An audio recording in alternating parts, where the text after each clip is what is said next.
Here's mistake number two. I do not fault this client. Let me be very clear.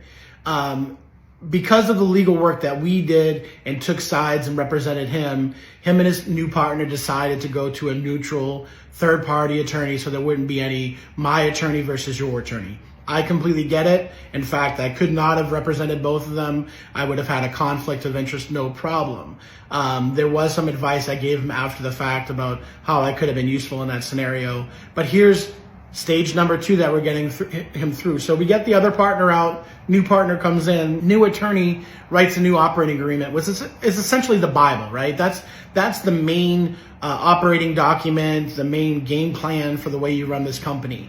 Again, my client, who is the main investor behind this company, had chased it out of the jaws of failure many years ago, had to leave his job to take it over as it was about to fail, put a considerable amount of hundreds of thousands of dollars to get this company profitable, is again at risk of losing his company because of this operating agreement that's created by this attorney with no background with the company, clearly didn't ask any sort of questions, and here he finds himself again in the midst of potentially losing his company.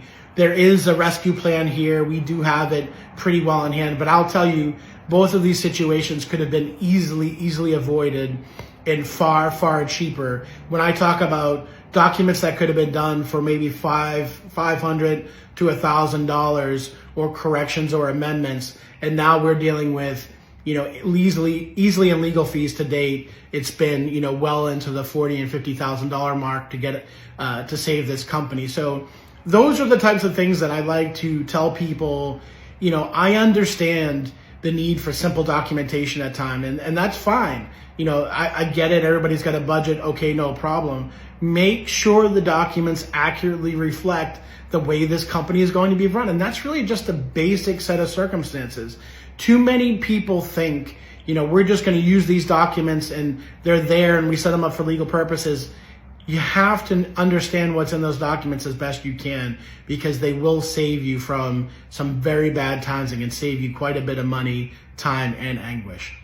If you have any questions about this or any other scenario, we don't charge for consultations. Go ahead and book a consultation with us, and I'd be more than happy to speak with you and spend some time going with you, and maybe hopefully we could save you from some problems like the ones that our client went through that I just told you about.